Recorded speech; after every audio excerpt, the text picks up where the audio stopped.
അസ്സലാമുഅലൈക്കും വറഹ്മത്തുള്ളാഹി വബറകാതുഹു. Kerala Malabar Islamic class room പ്രേക്ഷകർക്കും സുന്നി ഓൺലൈൻ റേഡിയോ പ്രേക്ഷകർക്കും KMIC ന്യൂസ് ടൈമിലേക്ക് സ്വാഗതം. വാർത്തകൾ വായിക്കുന്നത് ജലീൽ മടവൂർ. പ്രധാന വാർത്തകൾ. CPM ഇടുക്കി ജില്ലാ സെക്രട്ടറി MM മണിക്കെതിരെ കൊലക്കുറ്റത്തിന് കേസെടുത്തു. പാൻമസാല നിരോധനം ഇന്നു മുതൽ നടപടി ശക്തമാക്കും. പിടിച്ചാൽ 6 വർഷം വരെ തടവ്. ഊട്ടിയിൽ വാഹനാപകടത്തിൽ 3 മലയാളികൾ മരിച്ചു. പിണറായിയുടെ പ്രസ്താവന ആത്മാർത്ഥതയില്ലാത്തതാണെന്ന് മുഖ്യമന്ത്രി ഉമ്മൻചാണ്ടി. ഭാരതപ്പുഴയുടെ തീരത്ത് അനധികൃത മണലെടുപ്പ്. ഇന്ന് KMIC ന്യൂസ് ടൈം ഗസ്റ്റ് ഡെസ്കിൽ PTA റഹീം സാഹിബ് MLA. വാർത്തകൾ വിശദമായി. വിവാദ പ്രസ്താവനയിൽ CPM ഇടുക്കി ജില്ലാ പ്രസിഡന്റ് MM മണിക്കെതിരെ ജാമ്യമില്ലാ വകുപ്പ് പ്രകാരം തൊടുപുഴ പോലീസ് കേസെടുത്തു. IPC 302, 109, 118 വകുപ്പുകൾ പ്രകാരമാണ് കേസ്. കൊലപാതകം, ഗൂഢാലോചന മറച്ചുവെക്കൽ എന്നിവയാണ് കുറ്റങ്ങൾ. സർക്കാരിന് കിട്ടിയ നിയമോപദേശത്തിന്റെ അടിസ്ഥാനത്തിലാണ് കേസെടുക്കാൻ ധാരണയായത്. മുഖ്യമന്ത്രിയുമായും ആഭ്യന്തരമന്ത്രിയുമായും DGPയും ഇന്റലിജൻസ് മേധാവിയും രാത്രി വൈകി നടത്തിയ ചർച്ചകൾക്ക് ഒടുവിലാണ് അന്തിമ തീരുമാനമായത്. MM മണിയുടെ പ്രസംഗത്തിൽ പരാമർശിച്ച കൊലപാതകങ്ങളുടെ കേസ് ഡയറികൾ പരിശോധിക്കാൻ ഇടുക്കി ജില്ലാ പോലീസിന് നേരത്തെ നിർദ്ദേശം നൽകിയിരുന്നു.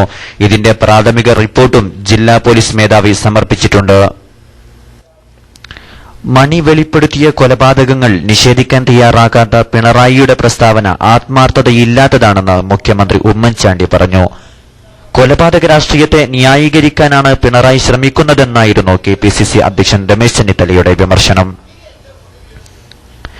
MM മണിയെ തള്ളിപ്പറഞ്ഞെങ്കിലും അദ്ദേഹത്തിന്റെ പ്രസ്താവനയിൽ പറഞ്ഞ കൊലപാതകങ്ങൾ നിഷേധിക്കാൻ പിണറായി തയ്യാറാകാത്തത് ചൂണ്ടിക്കാട്ടിയായിരുന്നു മുഖ്യമന്ത്രി ഉൾപ്പെടെയുള്ളവരുടെ വിമർശനം.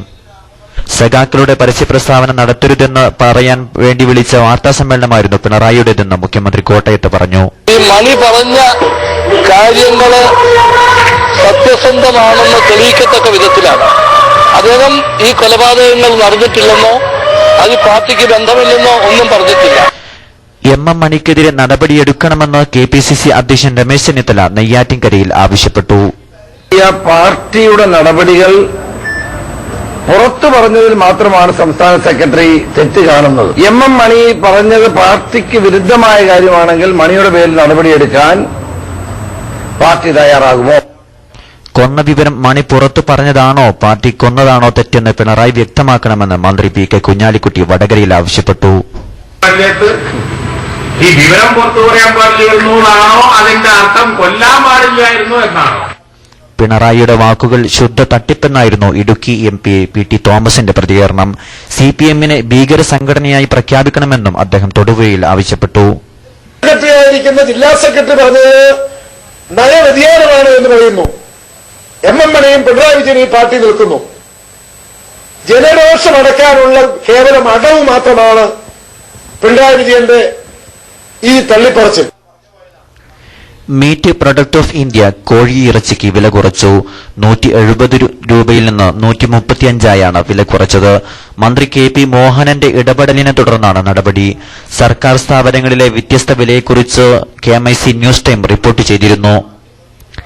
കോഴിയിറച്ചിക്ക് ഒരു മന്ത്രിയുടെ കീഴിലുള്ള 2 സർക്കാർ സ്ഥാപനങ്ങളിൽ ഉൾപ്പെടെ വ്യത്യസ്ത വില വന്നത് സംബന്ധിച്ചുള്ള വാർത്തയെ തുടർന്നാണ് മീറ്റ് പ്രൊഡക്റ്റ് ഓഫ് ഇന്ത്യ വില കുറയ്ക്കാൻ തീരുമാനിച്ചത്.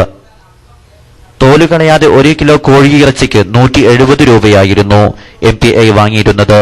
അതേസമയം മറ്റൊരു സർക്കാർ സ്ഥാപനമായ കെപ്കോയിൽ 1 കിലോയ്ക്ക് 135 രൂപയും. ഈ വ്യത്യാസം സംബന്ധിച്ച് ചാനലുകളുടെ വാർത്ത പുറത്തു വന്നതിനെ തുടർന്നാണ് മന്ത്രി ഇടപെട്ട് ഒറ്റയടിക്ക് 35 രൂപ കുറച്ചത്. വന്നിട്ടുണ്ട്. ഒരു കാരണവശാലും ഇന്ത്യയുടെ ചിക്കന്റെ പ്രൈസസ് കൂട്ടി നിർത്തണ്ട, നല്ല ലാഭം നോക്കണ്ട, പ്രൈസ് സ്റ്റെബിലൈസ് ചെയ്യേണ്ടതാണ് കമ്പനിയുടെ റെസ്പോൺസിബിലിറ്റി. അതിനകത്ത് ലാഭം ഒരു കോൺസെപ്റ്റ് എടുക്കേണ്ട, കുറയ്ക്കണമെന്ന് മോഹൻ സാർ വളരെ സ്ട്രിക്റ്റായിട്ട് തന്നെ ഒരു ഡയറക്ഷൻ തന്നിട്ടുണ്ട്.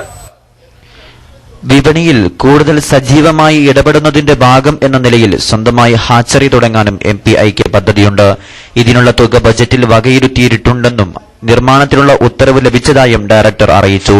ഇതോടെ വില കൂടുതൽ കുറയ്ക്കാനാകുമെന്നാണ് പ്രതീക്ഷിക്കുന്നത്. സർക്കാർ ഇടപെടൽ ഇത്തരത്തിൽ കാര്യക്ഷമമായാൽ പൊതുവിപണിയിൽ വില കുറയും. ഒപ്പം മാംസമാഫിയയുടെ പ്രവർത്തനത്തിന് കടിഞ്ഞാണിടാനാകും. ഷാർജയിലെ ഭക്ഷ്യസ്ഥാപനങ്ങളിൽ പരിശോധന നടത്തണമെന്ന ആവശ്യവുമായി ഉപഭോക്താക്കൾ.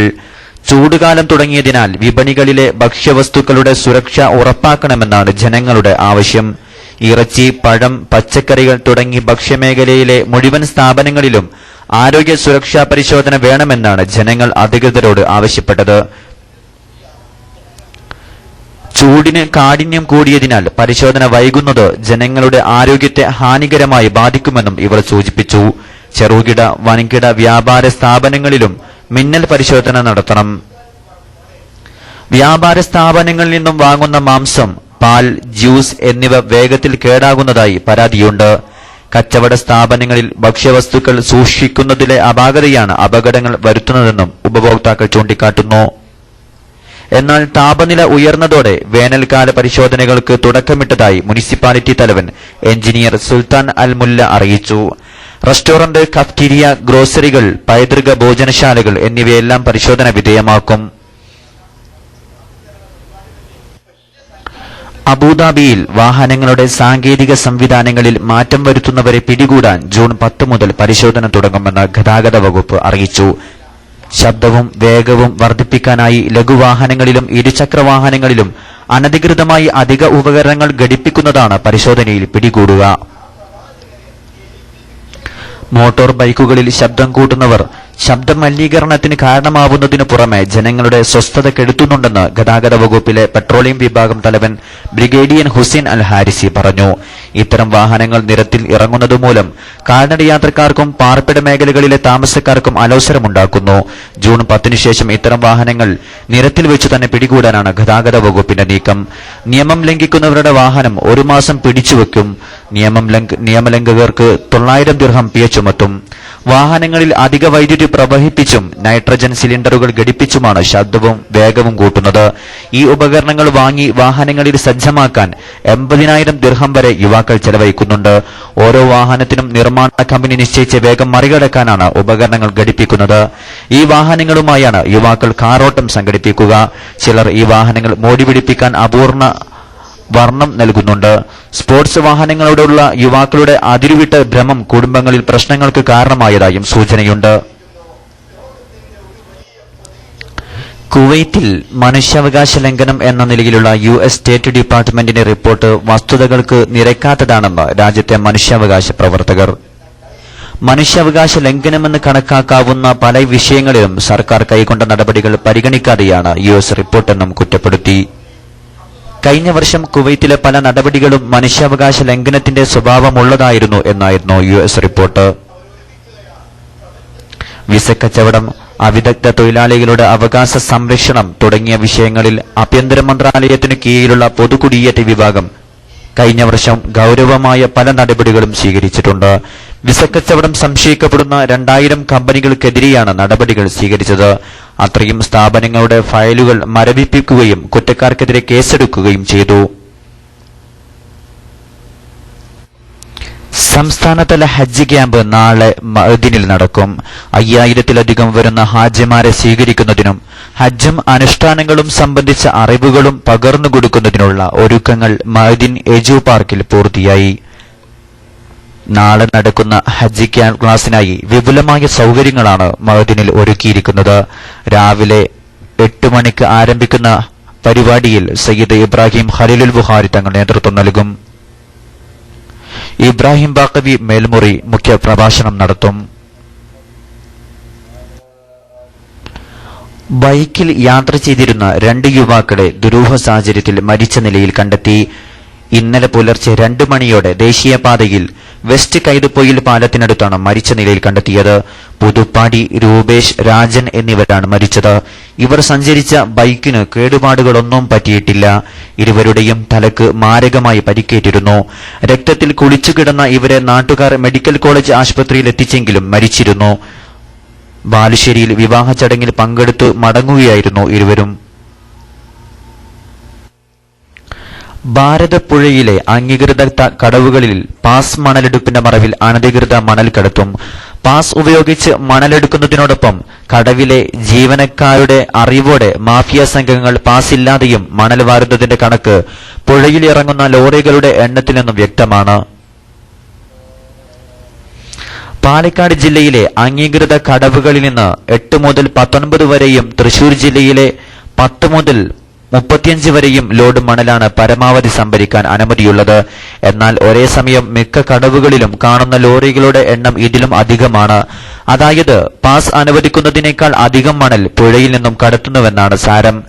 കലക്ടറേറ്റിൽ നിന്നാണ് പാസ് അനുവദിക്കുന്നതെങ്കിലും ഇത് പരിശോധിച്ച് മണൽ അനുവദിക്കാനുള്ള ഉത്തരവാദിത്വം ബന്ധപ്പെട്ട തദ്ദേശ സ്വയംഭരണ സ്ഥാപനങ്ങൾക്കാണ്. ഇതിനായി കടവുകളിൽ ജീവനക്കാരെയും നിയോഗിച്ചിട്ടുണ്ട്. ഇവരുടെ മൗനാനുവാദത്തോടെ വാഹനമിറക്കി പാസ് ഇല്ലാതെയും മാഫിയ സംഘങ്ങൾ മണൽ വാരുകയാണ്. ചാക്കുകളിൽ സംഭരിക്കുന്ന മണൽ ചെറുവാഹനങ്ങളിൽ കടത്തുന്ന രീതിയാണ് മുമ്പ് ഇവർ സ്വീകരിച്ചത്. പാസ് മണലാണ് കൊണ്ടുപോകുന്നതെന്ന ധാരണയിൽ പോലീസോ മറ്റു റവന്യൂ അധികാരികളോ വേണ്ടത്ര പരിശോധനയും നൽകാറില്ല.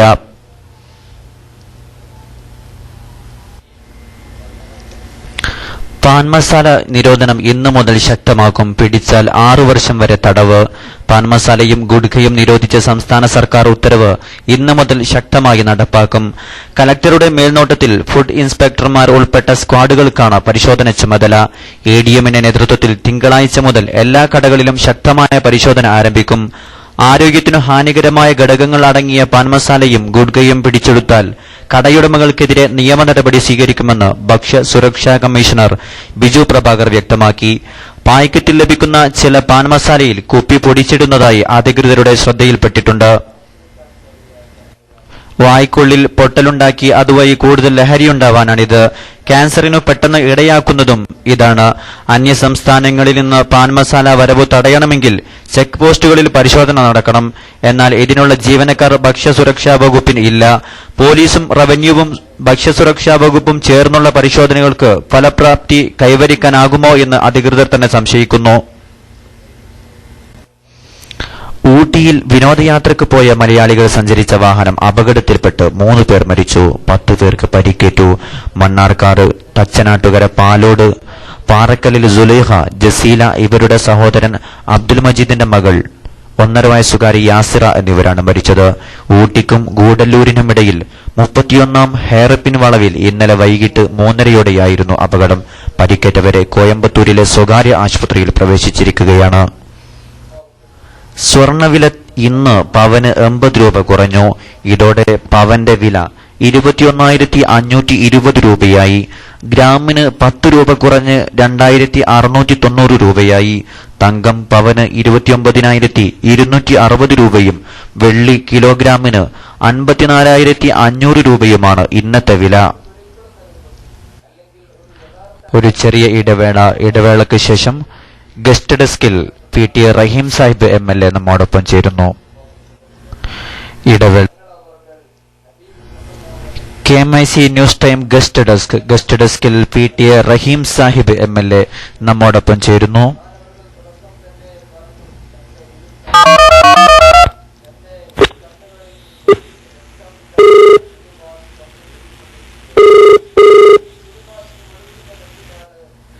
അസ്സലാമു അലൈക്കും വറഹ്മത്തുള്ളാഹി വബറകാതുഹു.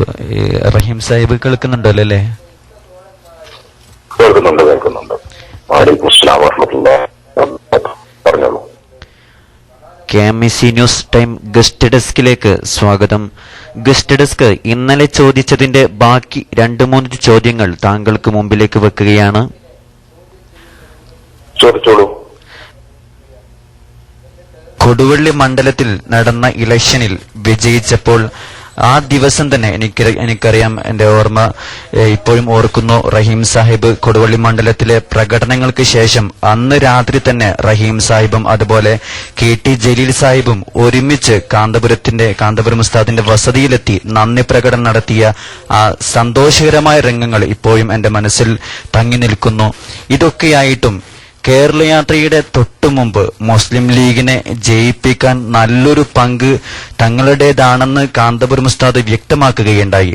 അതേസമയം തന്നെ ഇടതു വിഭാഗത്തിൽപ്പെട്ട ചില വ്യക്തികൾ കാന്തപുരം ഉസ്താദിനെതിരെ പല പ്രസ്താവനകളും ഇറക്കുകയുണ്ടായി. ഈ സമയത്ത് ഇടതുപക്ഷത്തോടൊപ്പം നിൽക്കുന്ന ആളെന്ന നിലക്ക് എന്താണ് റഹീം സാഹിബ് എടുത്ത നിലപാട് എന്താണ്? ഞാൻ ആ തെരഞ്ഞെടുപ്പില് AP വിഭാഗത്തെ വിളിക്കുന്ന ആളുകൾ വളരെ ശക്തമായി തെരഞ്ഞെടുപ്പിൽ എനിക്ക് വേണ്ടി പ്രവർത്തിച്ചിരുന്നു.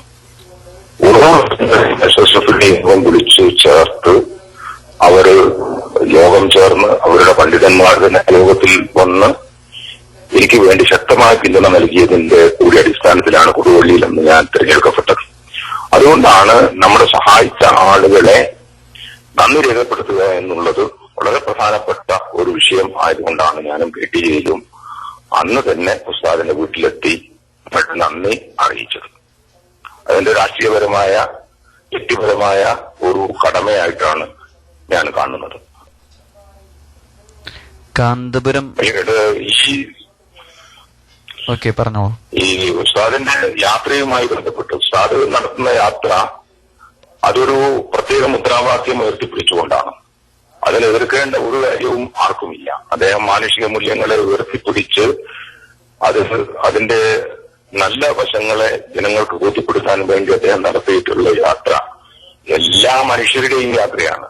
മനുഷ്യരുടെ മാത്രമല്ല, സർവ്വചരാചരങ്ങൾക്കും ഗുണകരമായിട്ടുള്ള മുദ്രാവാക്യം ഉയർത്തിക്കൊണ്ടാണ് ഉസ്താദിന്റെ യാത്ര നടന്നത്. അതുകൊണ്ട് ആ യാത്രയോട് ഏറ്റവും നന്നായി സഹകരിക്കേണ്ടത് ഒരു പൊതുപ്രവർത്തകൻ എന്നുള്ള നിലയ്ക്ക് ആണ് എന്നതുകൊണ്ടാണ് ഞാൻ ആ യാത്രയുമായി സഹകരിച്ചത്. ഞാൻ എന്റെ തട്ടകത്തിൽ കൊടുവള്ളി നിയോജക മണ്ഡലത്തിലെയും ഉന്നമനം നിയോജക മണ്ഡലത്തിലെയും പരിപാടിയിലൊക്കെ ഞാൻ പങ്കെടുത്തിട്ടുണ്ട്. എന്നെ അവിടെ ക്ഷണിച്ചിരുന്നു. അതെന്റെ ബാധ്യത എന്നുള്ള നിലക്കാണ് ഞാൻ അവിടെ പങ്കെടുത്തത്. കാന്തപുരം ഉസ്താദ് സഹായിച്ചിട്ടും ലീഗ് കേരളയാത്രയിൽ നിന്ന് വിട്ടുനിന്നു. അതേസമയം ക്ഷണിക്കപ്പെട്ട ഇടതുപക്ഷ നേതാക്കൾ ഒരാൾ പോലും കേരളയാത്രയിൽ നിന്ന് വിട്ടുനിന്നില്ല എന്ന് മാത്രമല്ല, പൂർണ്ണമായി സഹകരിച്ചു. റഹീം സാഹിബ് തന്നെ പറയുകയുണ്ടായി, കൊടുവള്ളിയിലും അതുപോലെ കുന്നമംഗലത്തും നരിക്കുനിയിലുമൊക്കെ അങ്ങ് കാന്തപുരം ഉസ്താദിനോട് ഒന്നിച്ച് തന്നെ യാത്രയിൽ പങ്കാളിയായി. കേരളയാത്രയുമായി സഹകരിക്കാത്തവർക്ക് നല്ലൊരു താക്കീതും താങ്കൾ നൽകുകയുണ്ടായി. എന്താണ് കേരളയാത്രയെക്കുറിച്ചും അതിൽ സഹകരിക്കാത്ത ചില ആളുകളെക്കുറിച്ചും അങ്ങക്ക് ഇപ്പോൾ പറയാനുള്ളത്? യാത്രയിൽ ഒരുപാട് ആൾ സഹകരിക്കുകയും സഹകരിക്കാതിരിക്കുകയും ചെയ്തിട്ടുണ്ട്. അതൊക്കെ അവരുടെ വീക്ഷണങ്ങളുടെ അടിസ്ഥാനത്തിലാണ്. എനിക്ക് പറയാനുള്ളത്, ഈ വിവാഹത്തിന്, ഒരു കല്യാണത്തിന് അല്ലെങ്കിൽ ഒരു പരിപാടിക്ക് അതിന്റെ ഒരു തുടക്ക സമയത്ത് അതിന്റെ കാര്യങ്ങളൊക്കെ ചെയ്യുന്ന അവസരത്തിൽ കൂടെ ഉണ്ടാവുകയും കല്യാണ ദിവസം നിക്കാഹിന് വരാതിരിക്കുകയും ചെയ്യുക എന്നുള്ളതാണ് പ്രയാസകരമായ ഒരു കാര്യം. അല്ലാതെ ഒരു കല്യാണത്തിന് എല്ലാ ആളുകളെയും വിളിച്ചോളണമെന്നൊന്നുമില്ല. അപ്പോ ഇവിടെ മുസ്ലിം ലീഗ് ചെയ്തത്, അവര് ഈ ജാഥയുമായി ബന്ധപ്പെട്ട് കഴിഞ്ഞ 6 മാസക്കാലം നടന്ന പ്രവർത്തനങ്ങളിൽ, മഹല്ല് സംഗമങ്ങളിലും അതുപോലെയുള്ള കമ്മിറ്റികളിലും ഒക്കെ ഈ ജാഥയെ വിജയിപ്പിക്കണം എന്ന് പറഞ്ഞുകൊണ്ട് അവർ സജീവമായിരുന്നിട്ടുണ്ടായിരുന്നു. പക്ഷെ ജാഥയിൽ അവരെ കാണാനില്ല എന്നുള്ളത് കൊണ്ടാണ് അവരാണ് ജാഥ ബഹിഷ്കരിക്കുക എന്ന് പറയുന്നത്. അല്ലാതെ ഒരുപാട് ആളുകൾ, ഇപ്പം മുജാഹിദുകൾ, അതുപോലെ തന്നെ സുന്നീല മറ വിഭാഗം, ജമാഅത്തെ ഇസ്ലാമി, ഇവരൊന്നും നമ്മൾ ആ പരിപാടിയുമായി സഹകരിക്കുന്നവരല്ല. അതുകൊണ്ട് അവർക്ക് ബഹിഷ്കരിച്ചു എന്ന് പറയാൻ സാധിക്കില്ല. പക്ഷെ ബഹിഷ്കരിച്ചത് യഥാർത്ഥത്തിൽ മുസ്ലിം ലീഗാണ്. മുസ്ലിം ലീഗ് അങ്ങനെ ബഹിഷ്കരിച്ചതിനെ സംബന്ധിച്ച് ആണ് ഞാൻ വളരെ വ്യക്തമായി പറഞ്ഞത്. കാരണം അവരത് ചെയ്യാൻ പാടില്ല. കാരണം അവർ ഈ തുടക്കത്തിലുണ്ടായിരുന്നു, എല്ലാ വിഷയങ്ങളിലും അവരുണ്ടായിരുന്നു. അവർ അവസാനം ഈ സന്നിഗ്ധ ഘട്ടത്തിൽ ആണ് മാറുന്നത്. ഇത്രയും വലിയൊരു പരിപാടി AP ഉസ്താദിന്റെ ജീവിതത്തിൽ അദ്ദേഹം നടത്തിയിട്ടില്ല. അങ്ങനെ നടക്കുന്ന ഒരു പരിപാടി തുടക്കത്തിൽ ഉണ്ടാവുകയും പിന്നീട് ക്ലൈമാക്സിൽ എത്തിയപ്പോൾ അത് വിട്ടുനിൽക്കുകയും ചെയ്ത മുസ്ലിം ലീഗിന്റെ നടപടി അപലപനീയമാണ് എന്ന് തന്നെയാണ് എനിക്കിപ്പോഴും പറയാനുള്ളത്. AP ഉസ്താദ് ഉയർത്തിപ്പിടിച്ചിട്ടുള്ള മുദ്രാവാക്യമുണ്ട്. ആ മുദ്രാവാക്യത്തെ AP ഉസ്താദിനെ രാഷ്ട്രീയമായിട്ടും AP ഉസ്താദിനെ മതപരമായിട്ടും ഒക്കെ എതിർക്കുന്ന ആളുകൾക്ക് പോലും അംഗീകരിക്കാൻ കഴിയുന്ന മുദ്രാവാക്യമാണ് അദ്ദേഹം ഉയർത്തിപ്പിടിച്ചത്. ആ ഉയർത്തിപ്പിടിച്ച മുദ്രാവാക്യത്തെ എതിർക്കേണ്ട ഒരു കാര്യവുമുണ്ട് എന്നെനിക്ക് തോന്നുന്നില്ല. കാരണം നല്ലത് ചെയ്യണമെന്നാണ് അദ്ദേഹം പറയുന്നത്. ഇപ്പൊ ഈ വിഭാഗം പോലും പറയുന്നത് മാനവികത ഉണർന്നപ്പോൾ കുറെ ആളുകൾക്ക് കാര്യം മനസ്സിലായി, അവരൊക്കെ തിരിച്ച് അവരുടെ കൂടെ വന്നു എന്നാ പറയുന്നത്. അപ്പൊ എല്ലാ ആളുകളും ഈ കാര്യത്തിൽ നല്ല ഒരു സമീപനമാണ് സ്വീകരിച്ചത് എനിക്ക് തോന്നുന്നു. പക്ഷെ മുസ്ലിം ലീഗ് വളരെ മോശമായ ഒരു സമീപനം.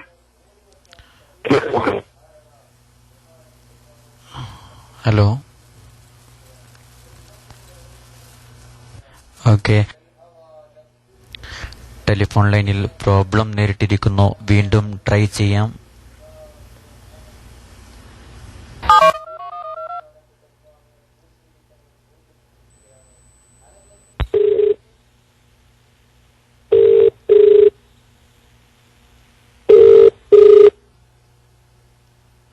ഓക്കെ, ഇപ്പോ മുസ്ലിം ലീഗ് കേരള യാത്രയിൽ പങ്കെടുത്തില്ല. അതിന് കാരണം ചില മതസംഘടനകളുമായി ബന്ധമുള്ള ലീഗിന്റെ ചില നേതാക്കന്മാരുടെ സമ്മർദ്ദം കൊണ്ടാണോ ലീഗ് കേരള യാത്രയിൽ നിന്ന് വിട്ടുനിന്നത്? എന്താണ് അങ്ങയുടെ അഭിപ്രായം? എനിക്ക് ഉള്ള അഭിപ്രായം അതിൽ നിന്ന് അല്പം വ്യത്യസ്തമാണ്. കാരണം ഈ APM ജാഥയിൽ നിന്നും വിട്ടുനിന്നത് EK വിഭാഗം സുന്നികളായിട്ടുള്ള നേതാക്കന്മാർ മാത്രമല്ല, EK വിഭാഗത്തിൽപ്പെടുന്ന MLA-മാർ മാത്രമല്ല, മുജാഹിദ് വിഭാഗത്തിൽപ്പെടുന്ന MLA-മാരോ മന്ത്രിമാരോ ഈ പരിപാടിയിൽ പങ്കെടുത്തിട്ടില്ല. അതിന്റെ അർത്ഥം ആ തീരുമാനം EK വിഭാഗത്തിന് മുകളിൽ കെട്ടിവെക്കേണ്ട കാര്യമില്ല, അത് മുസ്ലിം ലീഗ് മാത്രം ചെയ്യുന്നതാണ്. കാരണം മുസ്ലിം ലീഗിന്റെ തീരുമാനം ഉണ്ടെങ്കിലേ മുജാഹിദുകൾ ഈ പ്രവർത്തകവുമായി ബന്ധപ്പെടാതിരിക്കുകയുള്ളൂ. അപ്പോ ഈ AP വിഭാഗമോ EK വിഭാഗമോ അല്ലാത്ത ഒരുപാട് നേതാക്കന്മാർ മുസ്ലിം ലീഗിലുണ്ടല്ലോ. മറ്റു ആശയങ്ങളിലുള്ള ആളുകളുണ്ട്, ഒരാശയവും ഇല്ലാത്ത ആളുകളുണ്ട്. ഈ നേതാക്കന്മാരൊന്നും തന്നെ യൂനുസിനെ ഒഴികെ വേറെ ഒരാളും തന്നെ ഈ പരിപാടിയുമായി സഹകരിച്ചില്ല എന്നുള്ളതാണ്. അപ്പൊ അത് മുസ്ലിം ലീഗിന്റെ തീരുമാനമാണ്. മത സംഘടനകളുടെ തീരുമാനം മുസ്ലിം ലീഗ് എടുക്കേണ്ട ഒരു കാര്യവുമില്ല. കാരണം ഈ രാഷ്ട്രീയ സംഘടനകളെ സംബന്ധിച്ചിടത്തോളം അവര് വോട്ട് ആണ് അവർ ലക്ഷ്യം വെക്കുന്നത് എങ്കിൽ അവരതനുസരിച്ച് പ്രവർത്തിക്കണം. കാരണം ഈ കഴിഞ്ഞ സംസ്ഥാന മുസ്ലിം ലീഗിന്റെ പ്രവർത്തക സമിതി മലപ്പുറത്ത് ചേർന്നിട്ട് യോഗം ചേർന്ന് വീണ്ടും തീരുമാനിച്ചല്ലോ മതസംഘടനകളുമായി നല്ല ബന്ധം പുലർത്താൻ വേണ്ടിയിട്ട്. അപ്പൊ അത് സന്നിഗ്ധ ഘട്ടത്തിൽ ഇല്ലാതിരിക്കുകയും അല്ലാത്ത അവസരങ്ങൾ വോട്ട് കിട്ടാൻ വേണ്ടി ഉള്ള തന്ത്രങ്ങൾ ആവിഷ്കരിക്കുകയും ചെയ്യുക എന്നുള്ളതും നയമാണ്. EK വിഭാഗം അങ്ങനെ പറഞ്ഞാണ് പോകാതിരുന്നത് എങ്കിൽ എങ്ങനെയാണ് ഇപ്പൊ തീരുമാനം എടുക്കാതെയോ?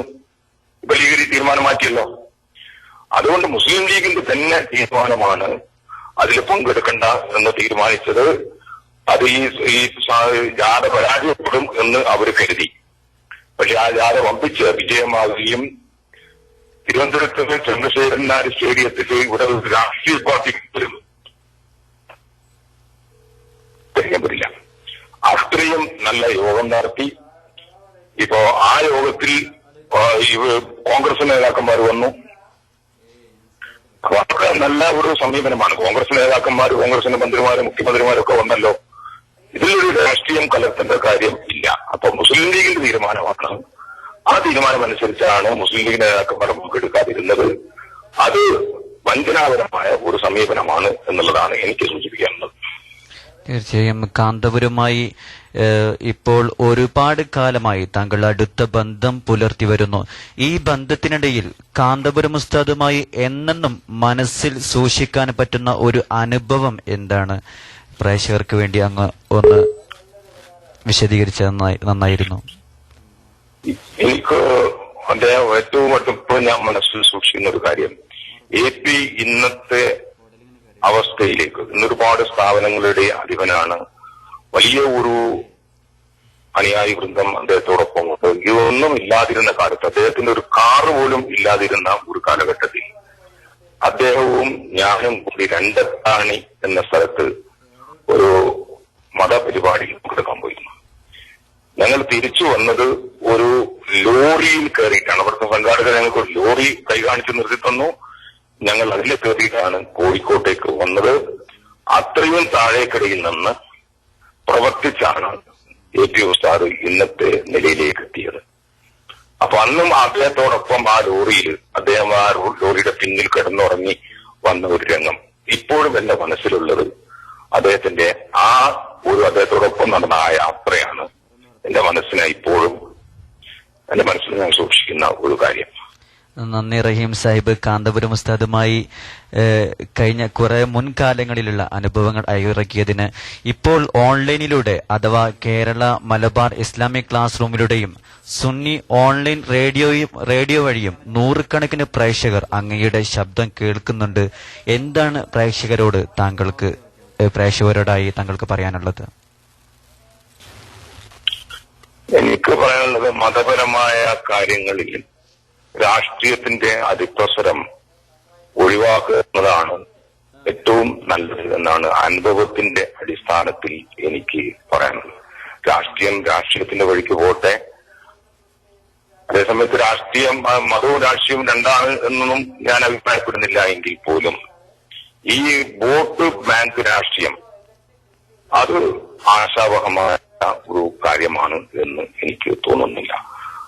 മതസംഘടനകളെ തുല്യമായ രീതിയിൽ കാണുകയും അവരുള്ളതനുസരിച്ച് പ്രവർത്തിക്കുകയും വിവേചനമില്ലാതെ പെരുമാറുകയും ചെയ്യുക എന്നുള്ളതാണ് മുസ്ലിം ലീഗ് ചെയ്യേണ്ടത് എന്നാണ് എനിക്ക് സൂചിപ്പിക്കാനുള്ളത്. തീർച്ചയായും നന്ദി അറിയിക്കുന്നു.